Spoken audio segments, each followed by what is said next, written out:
Okay, सो Romans Britain गए, ठीक है। एंड उन्होंने फिर वहाँ पे उसी टाइम एम्पी थिएटर्स वगैरह जो एलिमेंट्स हैं रोमन आर्किटेक्चर के, एम्पी थिएटर्स उसी टाइम आए थे, मतलब आर्किटेक्चरल एलिमेंट्स एम्पी थिएटर, एक सेकंड, आर्किटेक्चरल एलिमेंट्स उस टाइम उन्होंने फिर धीरे धीरे बनाना शुरू किया अपना, जिसमें एक तो एम्पी थिएटर है। बेसिकली एक एम्पी थिएटर का बहुत ही अच्छा एग्जांपल है एक, जो आपने पिक्चर में भी देखा होगा, कॉलिसियम, मतलब एक ऐसे सर्कुलर सी है बिल्कुल, और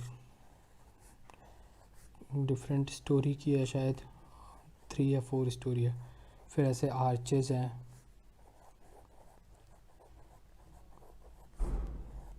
अब तो टूट भी रही है ये बिल्डिंग, ऐसे ऐसे करके टूट गई है एक कोने से।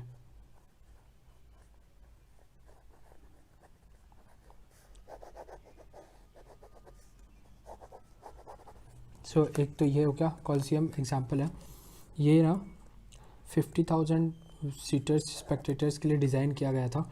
और बेसिकली जो एम्पी थिएटर्स थे ना रोमन्स के, वो उनके इंटरटेनमेंट के प्लेस के लिए,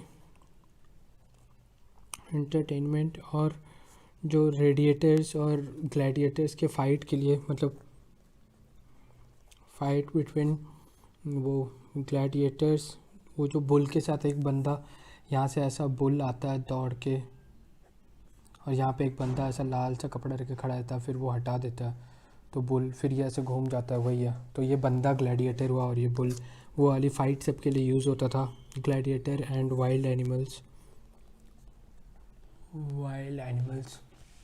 उन सब के लिए यूज़ करते थे। फिर दूसरा एक एलिमेंट, वो आर्किटेक्चरल एलिमेंट है ग्रेट बाथ। रोमन्स के ग्रेट बाथ तो बहुत फेमस है, बिकॉज जो रोमन्स होते थे ना, Romans used to keep clean and fit, or and also they like to bath publicly, मतलब ऐसे खुले आप नहा रहे हैं, वो था उनका। तो एक टिपिकल मतलब ये हो गया। और टिपिकल लेआउट प्लान अगर मैं बनाऊँ यहाँ पे ना, तो एक मतलब इस तरह से था कुछ कि 4 एंट्री, ओ शिट ज़्यादा ही बड़ा होगा, 4 एंट्री गेट्स थे इस तरह से, और मतलब ऐसे क्वाड्रेंट्स में थे डिवाइड, ठीक है। और यहाँ पे कहीं उनका वही था ग्रेट बाथ। ये मतलब ऐसे ही typical layout plan of Roman city planning होता था ऐसा, यहाँ पे कहीं वो ग्रेट बाथ और यहीं पे कहीं पे एम्पी थिएटर उनका होता था, ATER, क्योंकि पब्लिकली बात करना चाहते थे। एम्पी थिएटर पास में ही बना दिया उन्होंने, पता नहीं क्या था, ठीक है। और ये रोमन्स हो गया। उसके बाद रोमन के बाद रेनेसेंस पीरियड आई थी,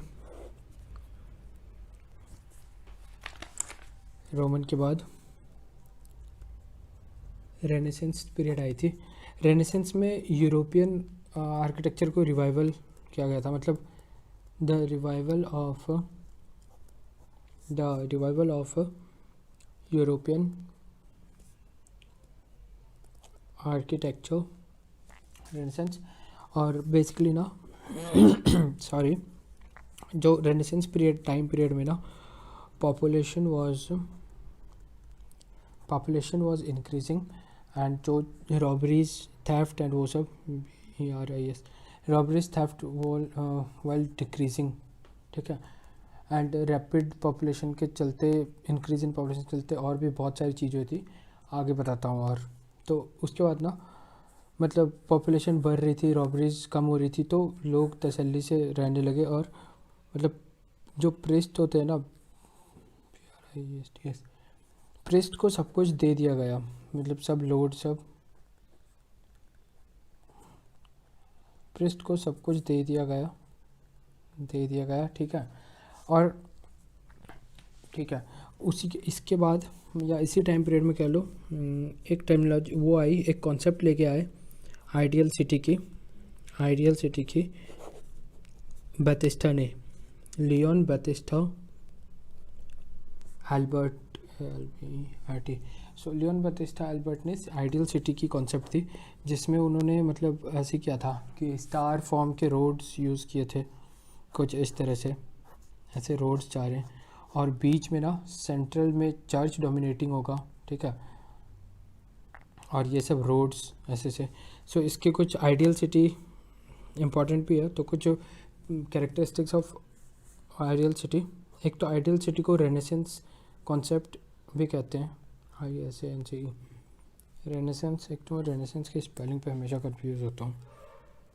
रेनेसेंस कॉन्सेप्ट बिकॉज ये रेनेसेंस टाइम पीरियड में आया था, इन्होंने दिया था, सो रेनेसेंस कॉन्सेप्ट। फिर स्टार शेप्ड स्ट्रीट्स यूज़ हुई थी, और church at centre, church at centre. और जो ज़्यादातर सिटीज़ थे ना, most of the cities were constructed on hill side, ठीक है, constructed on hill side,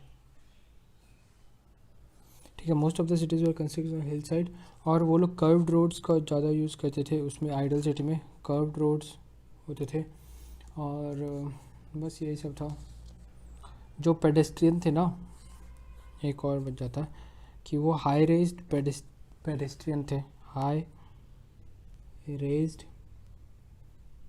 pedestal to church, मतलब चर्च में जाने के जो वे थे, रास्ता, वो हाई रेज था ऑफ सर्टेन स्लोप के। ये हो गया। फिर उसके बाद उसने बतिस्टा ने दे दिया आइडियल सिटी वाला कॉन्सेप्ट। तो उसके बाद लियोनार्डो दा विंची, जो फेमस वो थे आर्किटेक्ट, ये पेंटर, फेमस आर्किटेक्ट, सब कुछ थे, ऑलराउंडर। लियोनार्डो दा विंची, जिनकी फेमस पेंटिंग भी है कि वो गोल्डन रेशियो में, कि एक सुंदर सी लड़की, कर्वी कर्वी बाल है उसके, स्माइल के साथ ऐसे करके, ये पेंटिंग गोल्डन रेशियो में है इनकी। गोल्डन रेशियो बेसिकली 1:1.614 या 8 ऐसा कुछ है, कि मतलब एक ट्रायंगल है, उसमें एक तो स्क्वायर कभी नहीं हो सकता, गोल्डन रेशियो का कॉन्सेप्ट कभी फिल नहीं कर सकता ये। तो एक रेक्टेंगल है, उसमें अगर एक रेक्टेंगल है एक्स लेंथ की, उसमें उतना ही वाई ऐड करें, so that x by plus y is equal to x by y, ऐसे करके है एक फार्मूला, मतलब उसकी पूरी एक थ्योरी है। तो वो अनदर टॉपिक है, ठीक है। एक्स बाय वाई, तो ये गोल्डन रेशियो में ये पेंटिंग, दूर ही आ गए हम लोग। सो लियोनार्डो डा विंची ने कॉन्सेप्ट दिया था, इन्होंने ना मिलान सिटी जो है इटली में, वो बनाई थी, मिलान सिटी इन इटली। तो लियोनार्डो दा विंची ने जो कॉन्सेप्ट दिया था ना, वो दिया था 3 फ्लोइंग रिवर्स वाला कॉन्सेप्ट दिया था, कि मतलब थ्री फ्लो ऑफ रिवर से इन्होंने दिया था, और तीनों को अलग अलग। तो इसमें जो डिफरेंट स्टेजेस में जो पहला फ्लो था, वो इन्होंने लियोनार्डो विंची ने डिनोट किया था वाटर ऑब्लिक स्लैश सीवेज पे, और बीच वाला बैगेज, नीचे से बैगेज, और या फिर फंक्शनल पार्ट, और सबसे ऊपर वाला उनके लिए जेंटलमैन उनके लिए, ठीक है। तो वही था कि flow of river in the form of cities, ठीक है।